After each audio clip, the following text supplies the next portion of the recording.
Marc Fesneau, bonjour. Bonjour. Vous êtes donc maire de Marchenoir dans le Loiret, dans le Loir-et-Cher, et secrétaire général donc du MoDem, Mouvement des démocrates. Tout d'abord, revenons un petit peu sur les attentats de vendredi soir à Paris. Quel est votre sentiment ? Je crois que c'est le sentiment de tout le monde et le sentiment de tous les citoyens et de tous les Français. D'abord un sentiment de stupeur et d'horreur, un peu de sidération.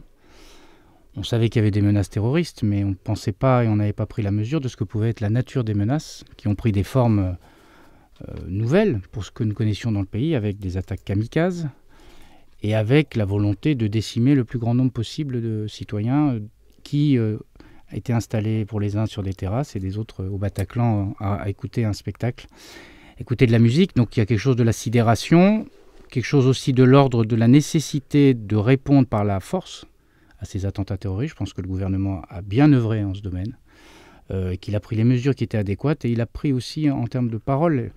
Il a dit les choses qu'il fallait dire dans le moment que nous vivions, avec un certain nombre de rebonds qu'on a vécu dans la semaine.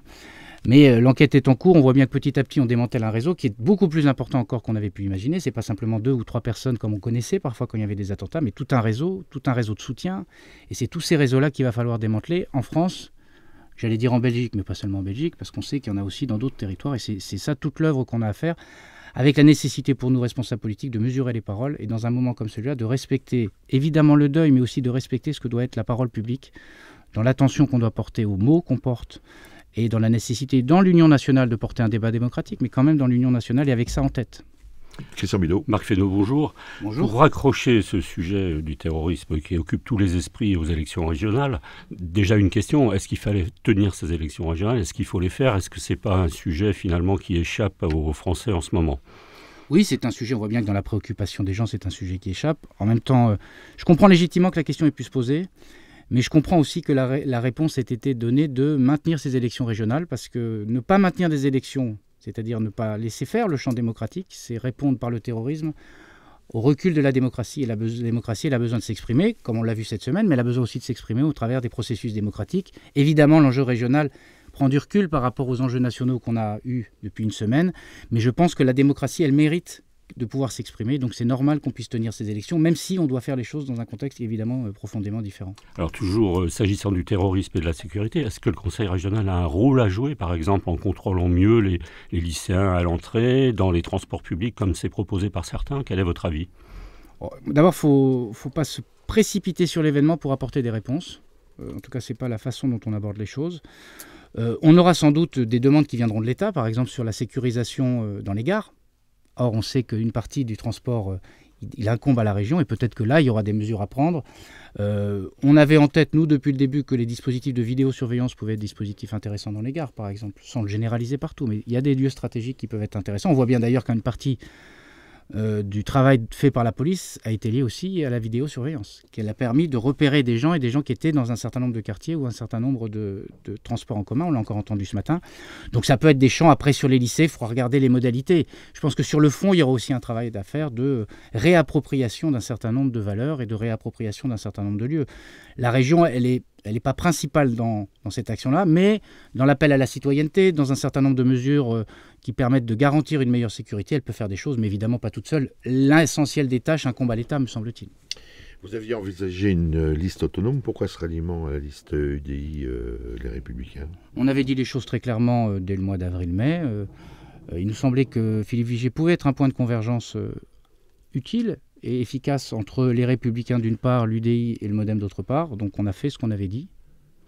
C'est-à-dire qu'on a pensé qu'on pouvait opérer ce rassemblement. Ça s'est fait dans des conditions que j'ai trouvées satisfaisantes.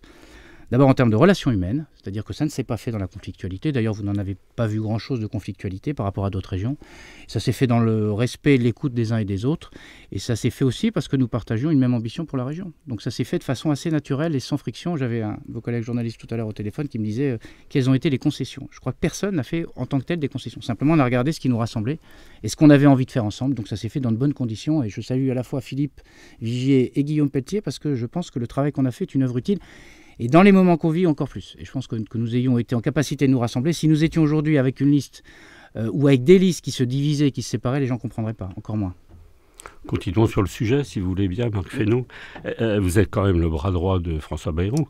Est-ce que cette couleuvre Guillaume Pelletier, un ancien du Front National et de chez Philippe de Villiers, a été dure à avaler et dans quelles conditions ça s'est fait? Vous avez partiellement répondu, mais... Moi, je ne considère pas que ce soit une couleuvre. Et puis, je vais vous dire quelque chose que j'ai depuis longtemps dans ma tête, qui m'agace un peu sur Guillaume Pelletier, ancien du Front National. Les gens peuvent avoir eu des parcours. Mais moi, ma philosophie comme humaniste et comme modéré, c'est que les gens peuvent avoir des parcours et évoluer dans leur parcours. Et que les gens peuvent avoir fait des erreurs. D'ailleurs, Guillaume Pelletier le dit lui-même. Et que des gens qui ont été dans ce champ-là et qui ont pu aller sur ces terrains-là reviennent dans le champ qui est le nôtre. Moi, je m'en félicite plutôt. Et moi, je ne marque pas les gens dans ce domaine-là comme dans d'autres au fer rouge parce que dans leur jeunesse, ils auraient pu faire des choix que je ne partage pas. Donc, moi, je l'ai fait. C'est d'autant moins une couleuvre de ce point de vue-là. Et c'est ceux qui font ce procès-là vont contre les valeurs qui sont les miennes, qui sont des valeurs d'humanisme et de capacité qu'ont les gens à changer. Moi, je pense que les gens peuvent changer et peuvent évoluer. Néanmoins, votre candidature a mis du temps à s'installer. Vous l'avez annoncé au mois de juin et vous n'êtes réapparu dans la campagne qu'il y a quelques jours. Qu'est-ce qui coinçait? C'était les élus éligibles sur la liste ou c'était le programme lui-même? Alors, je vais vous dire quelque chose, vous n'allez pas me croire, mais c'est pas grave, je vous le dis quand même. Il n'y avait rien qui coinçait. Il n'y avait rien qui coinçait. Simplement, on a pris le temps. Parce que je connais trop ce que sont parfois les accords de façade ou les accords de dernière minute ou les accords faits dans l'attention pour m'en méfier. Parce qu'après, quand on a un accord, il faut pouvoir faire campagne ensemble. Et puis quand on a un accord et qu'on espère gagner, il faut pouvoir gouverner ensemble.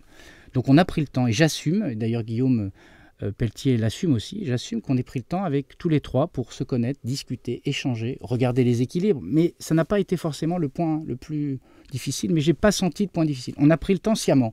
Et donc j'ai considéré que de ce temps-là, je ne passerai pas au travers des médias pour dire ce qu'on avait à se dire entre nous. Donc on l'a fait pas par intermédiaire interposé, on s'est parlé des dizaines de fois avec Guillaume et Philippe, et c'est dans ces conditions-là que ça s'est fait. Donc ça s'est fait naturellement, on a pris le temps, et d'ailleurs, on a bien vu que l'entrée en campagne du coup était d'autant plus facilitée, me semble-t-il. Vous parlez d'équilibre, mais en fait, les observateurs s'aperçoivent que vous êtes bien débrouillé, puisque vous avez quand même pas mal de candidats éligibles sur les listes. On parle de 8, presque autant que l'UDI. Non, enfin, on a un équilibre qui est dans le rapport, d'abord, qui était le rapport national de 70%, 30%, qui a été respecté. 8, vous êtes un peu optimiste. En tout cas, on a respecté les équilibres, et Philippe Vigier, comme Guillaume Pelletier, ont été attentifs à ce que pouvait représenter notre force politique. Au-delà de ce qui est notre réseau d'élus qui est moins fort, il faut dire les choses, que l'UDI, ou moins fort que les Républicains, et bien moins fort que les Républicains, mais je pense qu'on a chacun fait les pas les uns vers les autres pour dire que c'était important que dans tous les départements, le MoDem puisse être représenté. Juste pour finir sur les places, dans le Loiret, Yves Clément, qui se voyait déjà un destin régional, n'a pas été sélectionné, si je puis employer ce terme. C'était un oukase de la part d'Éric Deligé? Non. Non, c'était une question de répartition, parce que vous savez, chacun doit faire des efforts. Une liste, c'est de la géographie, de la parité et des équilibres. Et donc, dans ces équilibres-là, on avait un sujet, il y avait Yves Clément, mais il y en avait d'autres qui étaient candidats comme hommes. On était dans des équilibres qui nous ont conduit à choisir une femme en position numéro 10, Dominique Legrand-Borbeau. Et non, ça n'a pas été dans l'objet d'oukase. Et moi, j'avais dit depuis le début que je ne voulais pas qu'on fonctionne par les oukases, ni chez les uns, ni chez les autres. Parce que si on fait des oukases sur les uns, on fait des écases sur les autres. Mais ça aussi, ça a participé du dialogue constructif qu'on a fait, c'est-à-dire d'éviter de dire ce nom-là jamais. C'est pas comme ça qu'on a posé les choses. J'aimerais bien qu'on revienne un petit peu à la région. Vous êtes un ancien élu de l'opposition, vous connaissez cette région. Qu'est-ce qui vous pousse à re-rentrer à la région? Moi, je pense que c'est un échelon. On voit bien la réorganisation territoriale qui est à l'œuvre. Alors parfois, ça donne le sentiment d'une forme de désorganisation. Mais ce qui est à l'œuvre depuis des années, c'est quand même un bloc communal qu'on renforce dans le couple intercommunalité-commune, avec des intercommunalités qui montent en puissance. Mais je pense que le fait communal doit être maintenu et préservé, et valorisé. Mais ça n'empêche que dans l'ensemble intercommunal, il y a quelque chose qui est en train de se faire. Et puis par ailleurs, au niveau de la stratégie et des grands ensembles, le fait régional. Puisque la région, on va en parler sans doute tout à l'heure, elle traite des sujets économiques, puisqu'elle aura la compétence quasiment à elle toute seule désormais avec les intercommunalités. Elle traite des sujets de transport, elle traite des sujets de formation, elle traite des sujets de tourisme, elle traite d'un certain nombre de sujets qui sont la vie quotidienne des gens. Et je pense que le niveau régional, doublé d'un niveau local, ça permet de faire des choses. Et c'est une collectivité plutôt de projet, comme on dit. Alors même si c'est une collectivité, dans cette région comme dans les autres d'ailleurs souvent, qui est devenue un peu trop administrative au sens qu'elle fait plus de fonctionnement que d'investissement, mais c'est une région qui doit retrouver le fondement de ce qu'elle était, c'est-à-dire une région qui fasse de la stratégie et une région qui porte des investissements de long terme. Le bilan de M. Bonneau? Le bilan de M. Bono, c'est le bilan. Alors moi, je ne juge pas les personnes. D'ailleurs, je suis assez content qu'on ait fait une campagne sans attaque personnelle. Je regrette que parfois François Bonneau soit laissé aller à ses attaques personnelles, ad hominem. J'ai horreur de ça dans la vie publique. Quand on respecte le débat public, on respecte les adversaires. Les partenaires, évidemment, mais les adversaires aussi, c'est mieux. En tout cas, c'est ma façon de concevoir les choses. Le bilan de M. Bono, c'est le bilan d'une majorité qui n'a jamais trouvé son point d'équilibre. C'est-à-dire d'une majorité qui a dû composer, et d'un parti socialiste qui a dû composer en permanence entre les Verts et les communistes, et donc d'une lisibilité qui n'est pas grande et qui n'est pas évidente sur le champ du développement économique, sur le champ des transports, sur le champ... on voit bien qu'il y a une vraie difficulté pour cette région à tenir un cap. Et sans doute aussi, s'il y avait un grief à faire ou un reproche à faire, un manque d'ambition. C'est-à-dire qu'on n'a pas le sentiment qu'on ait su saisir un moment des ambitions et essayer de porter des ambitions en termes économiques, en termes touristiques ou dans d'autres domaines. Donc je pense qu'il y a de grands manques là-dessus, mais c'est le produit aussi d'un équilibre de majorité qui était non pas l'équilibre du compromis, mais l'équilibre de... J'achète ma tranquillité avec mes partenaires. Et moi, je pense que ce n'est pas une bonne façon de gouverner. Il vaut mieux se mettre d'accord sur des sujets plutôt que d'être dans le rapport de force permanent. Moi, j'ai vécu 2004-2010 avec ce sentiment qu'il fallait toujours faire des concessions aux uns aux autres. Mais ça ne fait pas une politique. Alors justement, le redécoupage de la France en 13 régions fait de la région Centre-Val de Loire la plus petite région en termes de territoire, de dimension et aussi en termes de PIB par habitant. Comment redynamiser cette région ? Mais je pense qu'il faut lui redonner d'abord la conscience de ce qu'elle est et des forces qu'elle a. Cette région, elle a d'abord une identité très forte, une identité historique très forte, diverse. Oui, très hétérogène. Oui, mais ça n'empêche que ce collectif-là, une partie de l'histoire des France, s'est faite quand même dans cette région. Oui. On ne peut pas le nier. D'où sous des formes différentes, avec des territoires et des géographies différentes. Mais une partie de l'histoire de la France s'est faite dans cette région. Et c'est une part de l'identité, comme PACA a une autre identité, comme le Nord-Pas-de-Calais a une autre identité.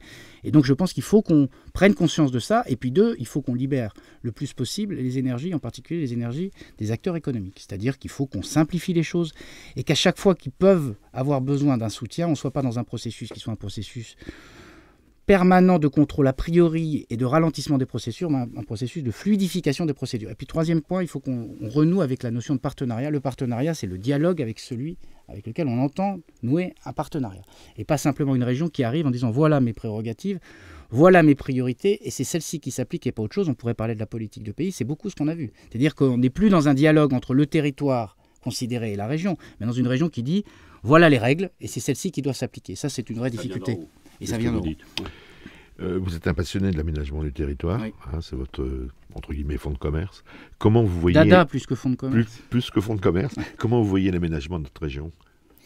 Alors, l'aménagement du territoire, moi je pense qu'on a trois sujets. D'abord, on a besoin d'une région qui assume et qui maintienne les pôles agglomérés comme des pôles de dynamisme. Moi, je n'opposerai jamais le rural et l'urbain. Il y a besoin de grands pôles agglomérés, Tours, Orléans et d'autres. Mais on n'en a pas. Mais nous n'avons pas de métropole. Mais on a besoin de conforter Orléans, Tours dans leurs fonctions universitaires, dans leurs fonctions. On a besoin en même temps que les pôles d'équilibre entre ces grands pôles que sont Tours et Orléans, Blois, Bourges, Châteauroux et les autres, puissent disposer d'outils de formation, disposer d'outils en termes économiques qui permettent sur le territoire de rayonner. Et puis par ailleurs, on a tous les territoires que moi je considère comme des territoires qui se sentent oubliés, à tort ou à raison, souvent à raison en ce moment, qui est le sentiment que si on est là, on est forcément à devoir subir la disparition du commerce ou des commerces, la disparition des services publics. On aide les commerces à se réimplanter, oui. On construit des maisons médicales comme a commencé à le faire la région. Oui, comme a commencé à le faire la région sur ces aspects de maison médicale. Mais la maison médicale, ça n'est pas pour aller précisément dans ce sujet, c'est pas ça qui fait venir uniquement les médecins. Pour faire venir des médecins, puisque l'objet de la maison médicale, c'est pas la maison médicale, c'est de faire venir des médecins dans des territoires reculés. Or, d'ailleurs, je le dis au passage, l'attractivité d'un territoire, c'est beaucoup les médecins et moins d'autres choses. Donc je pense qu'on a vraiment besoin de traiter cette question-là. Mais pour traiter la question de la désertification médicale, il faut traiter la question du logement, si je peux dire, c'est-à-dire des maisons médicales. Il faut traiter la question du numerus clausus. Il faut traiter la question de l'attractivité du territoire. Il faut traiter la question du conjoint. Il faut traiter la question de la mise en réseau. Et puis il faut traiter la question de la relation entre les établissements hospitaliers publics et privés pour voir comment on peut, par exemple, rendre des services... non pas à distance forcément, mais en allant se déplacer sur le territoire. Et puis ça mène une dernière question, c'est la question des réseaux haut débit. Il y a un certain nombre d'actes de médecine qu'on pourrait faire en partie. Pas tout, il ne faut pas rêver. La télémédecine n'est pas la solution et la panacée à tout, mais qui pourrait être réglée. Mais ça, il faut qu'on ait du haut débit qui arrive dans les territoires. Donc ces premiers éléments, c'est celui-là. Et puis deux, moi je suis un élu, le maire d'une commune de 700 habitants. Moi je n'accepte pas qu'on vienne me dire c'est impossible de réimplanter, on ne peut plus faire ça. Moi, j'ai réimplanté un boucher. Je ne suis pas sûr qu'on soit beaucoup en région Centre à avoir fait ça. Mais si j'avais écouté ceux qui regardaient les normes, les contraintes, les bilans, la rationalité économique, il n'y aurait pas de boucher aujourd'hui à Marche-Noire. Or, c'est sans doute l'un des commerces implantés qui marche le mieux. La commune, là. Intercommunalité commune, avec l'aide quand même de la région et des départements. Mais j'ai eu besoin de convaincre. Or, quand on a un bon projet, il faut que la région, comme les autres collectivités, mais il faut que la région, elle accompagne. Donc, il y a besoin de retrouver les territoires ruraux ne sont pas ad vitam aeternam condamnés à voir disparaître leurs services. Il y a une capacité, mais c'est la responsabilité des élus locaux, mais en partenariat avec la région. Toujours s'agissant d'économie, vous proposez un grand plan de relance économique dans le BTP et le patriotisme économique. Alors, le plan de relance économique, vous dites on va insuffler 100 millions d'euros dans le BTP en particulier. Vous les trouvez où ces 100 millions? Vous augmentez les impôts, vous faites de l'emprunt? Non, on dégage un certain nombre de marges de manœuvre, on en dira peut-être un mot tout à l'heure. Et puis, il y a des moyens au travers de la CVAE, puisque les régions vont retrouver cotisation volontaire, cotisation sur la valeur ajoutée des entreprises, qui est une part d'impôt national qui était auparavant dévolue aux conseils départementaux et qui vont revenir à la région. Utilisons ces moyens-là. Oui, plus les cartes grises, mais ça ne fait pas grand-chose. Non, mais utilisons la CVAE qui ne sera pas complètement négligeable pour dégager sur 2 exercices, c'est 50 millions et 50 millions, 2016 et 2017, pour dégager les moyens avec un effet levier. La région, elle n'amène pas 500 millions. La région, elle amène 2 fois 50. C'est déjà sur un budget d'1,2 milliard, on est déjà sur des étiages qui sont plus raisonnables. Sur des domaines, l'idée, c'est d'accélérer un processus. Sur des domaines sur lesquels il faut qu'on aille plus vite. Par exemple, sur les économies d'énergie. Parce que les économies d'énergie, c'est des travaux dans les bâtiments et c'est des travaux dans les PME. Donc, il y a besoin de retrouver... c'est la relance par l'investissement. Et dans ce pays et dans cette région, on manque de relance par l'investissement. On parle de relance pour l'investissement. Sur les transports, vous êtes pour les routes ou pour le ferry? Parce que là aussi, il y a des chantiers à mettre en place. Justement, on aimerait en sortir. L'idée qu'on soit monomaniaque d'un seul moyen de transport, c'est une idée qui n'est pas conforme avec l'idée que je me fais de la politique. Les gens, pour aller sur leur lieu de travail, pour aller à un lieu culturel, pour aller je ne sais où, voir un lieu touristique, parfois ils prennent le train, parfois ils prennent la route. Parfois, certains, pour aller à l'extérieur, peuvent prendre l'avion, parce que même si ça peut paraître marginal, mais en porte d'entrée, en tout cas du territoire, ça peut être intéressant. Nous sommes ceux qui voulons réconcilier les modes de transport. Ça ne veut pas dire qu'on va prioriser l'un sur l'autre. Les modes de transport ferroviaire sont des modes très importants pour les gens qui vont au travail, qui vont vers la région parisienne ou d'autres pôles. Donc Chartres-Orléans, par exemple. C'est-à-dire qu'il faut améliorer... Mais il faut continuer à le financer. Il y a 250 millions qui sont prévus. Il faut les sortir. Il faut continuer à le financer, oui, bien sûr. On ne peut pas tout financer. Non, mais on fera dans la durée du mandat et on fera des priorités. C'est-à-dire qu'il ne faut pas non plus, d'ailleurs, vous l'aurez vu dans notre programme, on ne multiplie pas un catalogue de promesses avec plus 50, plus 20, plus 30. Parce qu'il faut être raisonnable. Et si les citoyens veulent... Si on veut que les citoyens nous croient crédibles, il faut qu'on soit crédible dans ce qu'on dit. Donc il y a un certain nombre d'engagements avec des fonds européens dans tout ça, du FEDER en particulier, qui seront à mobiliser. L'idée, c'est sur le ferroviaire, pour être un peu plus précis, d'améliorer un certain nombre d'infrastructures. On a parlé de Chartres-Orléans. Il y a un certain nombre de trains, de ce qu'on appelle des trains d'équilibre, qui sont menacés. Paris-Montargis, la section sur Bourges. Or, si on menace la desserte, c'est autant de gens qui ne monteront pas dans les trains. Ça a un effet pour eux d'un point de vue économique. Et pour nous, on n'a pas besoin de rajouter des gens sur les routes. Donc, premier élément, améliorer les infrastructures, améliorer le cadencement, faire enfin que la SNCF respecte les conventions, là, en particulier en termes de retard, parce qu'elle trouve tous les moyens pour ne pas respecter la convention et ne pas payer les pénalités. Il faut que la région... Alors, je sais que François Benoît, parfois, était un peu sous la contrainte de ses alliés communistes, peu importe, mais la question, ce n'est pas les alliés, la question, c'est est-ce que la SNCF respecte ou pas les engagements qu'elle a signés en bas d'une page avec la région. Et donc, on a besoin, avec la SNCF, de revoir cette affaire de cadencement, d'amélioration qui donne envie aux gens de prendre le train tout simplement. Et puis 2, sur les infrastructures routières, il y a des infrastructures dans l'Eure-et-Loire, il y a des infrastructures dans le Loiret, il y a des infrastructures au sud de la région, routières qui ont besoin d'être améliorées. Depuis, je crois, plus de 10 ans, la région n'intervient plus sur les affaires routières parce que c'est la base d'un accord avec les écologistes. Très bien, mais là aussi, ça n'est pas le sujet. Est-ce qu'il y a besoin ou pas d'améliorer des infrastructures routières qui, pour certaines d'entre elles, sont très dangereuses? Et il y aura toujours un peu des gens sur les routes. Donc il faut aussi qu'on œuvre là-dedans. On va revenir un petit peu à l'aérien. 2017, la base aérienne de Tours va fermer. On a 2 aéroports au niveau de la région, donc Châteauroux et Tours. Vous avez financé quoi, les deux? Supprimer l'idée, c'est de continuer à supporter. Alors, la région avait trouvé par des moyens détournés le moyen de financer l'aéroport de Tours pour pas qu'en session, on puisse dire qu'on finançait directement Ryanair. C'est bien la compagnie qui était là. Donc, on est passé par la Chambre de commerce, si je me souviens bien. L'aéroport de Tours et l'aéroport de Châteauroux n'ont pas les mêmes vocations. L'aéroport de Tours, il fait plutôt du trafic, si je peux dire, touristique. C'est plutôt ça, sa vocation. Et il y a quand même des gens, pour l'avoir utilisé au moins une fois, on voit qu'il y a quelque chose qui se passe sur cet aéroport. Et c'est une porte d'entrée. Si on veut développer le tourisme, ça peut être une porte d'entrée. Puis Châteauroux, il a d'autres compétences autour de l'aéronautique, autour du travail sur les avions, avec une petite porte d'entrée touristique éventuellement, mais il n'y a pas de raison de sacrifier un aéroport pour un autre. Donc il faudra qu'on fasse les deux. Ça veut dire que la région a les moyens d'entretenir 2 aéroports. Ben, elle n'entretient pas deux, parce qu'elle est... Non, c'est pas pareil, parce que on porte une subvention d'équilibre à Tours, d'équilibre du budget. À Châteauroux, on est responsable puisqu'on est propriétaire, puisqu'on a eu le transfert de l'aéroport de Châteauroux-Déol. Donc, ce n'est pas du tout les mêmes missions. Sur Châteauroux-Déol, on a des obligations de développement, de valorisation d'un point de vue économique. Surtout, on essaie de faire en sorte que l'équilibre se tienne et pour que des compagnies continuent à venir travailler sur cet aéroport. Il y a d'ailleurs un hangar qui va être inauguré à Châteauroux, et d'ailleurs, ça fait l'objet d'une polémique entre la droite et la gauche. Ah, je n'ai pas vu cette polémique. Alors, Pas encore. Pas encore. On accuse François Bonneau d'inaugurer un hangar. Ah oui, alors si c'est ça... Oui, moi je trouve, je vais vous dire, je le dis très gentiment, mais la multiplication des inaugurations des premières, des deuxièmes pierres, des demi-pierres, il y a quelque chose de, non pas de grave, mais d'obsolète à faire de la politique comme ça. Personne n'est dupe de cette propension et cet activisme de la première pierre de la dernière minute. Ça me fait penser le Chartres-Orléans, quand on nous fait inaugurer une ligne pour aller jusqu'à Voves et qu'on sait qu'elle n'est pas ouverte avant quelques mois, voire quelques années. Bon, je trouve qu'on dupe personne et que c'est un peu dommage de faire comme ça de la politique. Si je puis dire. Oui, mais je trouve qu'on réhabiliterait collectivement, hein, et chacun a pu se prêter à ce jeu-là, mais on réhabiliterait collectivement la vie politique si on évitait de tomber dans ces écueils. On a parlé de transport aérien, ferroviaire et routier. Ça nous amène au tourisme. Oui. Alors, le tourisme, comment vous voyez le développement du tourisme? Question complémentaire. Est-ce que le grand spectacle que propose Guillaume Pelletier a votre aval?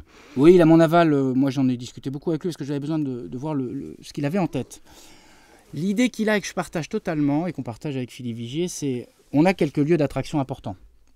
Beauval, Chambord, excusez-moi, je cite plutôt le Loir-et-Cher, mais c'est là qu'ils sont, posés.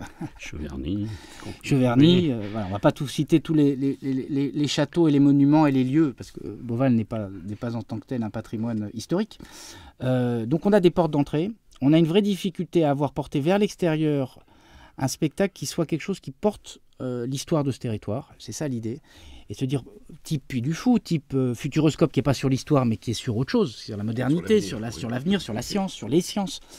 Et donc l'idée c'est qu'on puisse capitaliser ce qu'est notre histoire et profiter déjà de l'attraction des sites pour pouvoir à la fois faire un événement qui mobilise des gens sur le territoire, qui fasse que le réseau associatif puisse se mobiliser autour de ça, et puis deux, qui porte une identité à l'extérieur du territoire. Quand même un tel spectacle. Oui, mais l'idée c'est pas que la collectivité, d'ailleurs quand vous regardez Puy du Fou, Futuroscope, alors Futuroscope un peu plus, mais...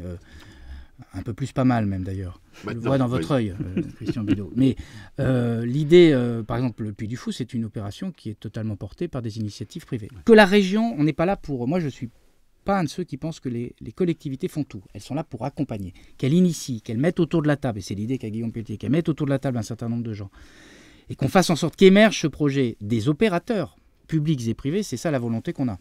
Parce qu'évidemment, budgétairement, on n'aura pas de quoi... on n'aurait pas de quoi porter. Et puis un spectacle, s'il il rencontre le succès qu'on espère, il doit s'équilibrer budgétairement. Juste une question politique pour finir, parce que je sens que Yann Perrier regarde le chronomètre avec inquiétude. Je vois qu'il s'il y avait, et là on fait de la vraie politique dans le dur, si je puis dire, voilà. S'il y avait une menace FN dans le centre Val-de-Loire, est-ce que vous êtes prêt à, mettons, à organiser un front républicain avec la gauche, éventuellement une fusion de listes? Quel est votre point de vue là-dessus? Moi, je suis pas d'accord. D'abord, personne n'a jamais pu douter de la position de ce qu'étaient les modérés et les centristes, en particulier en 1998, vis-à-vis du Front National.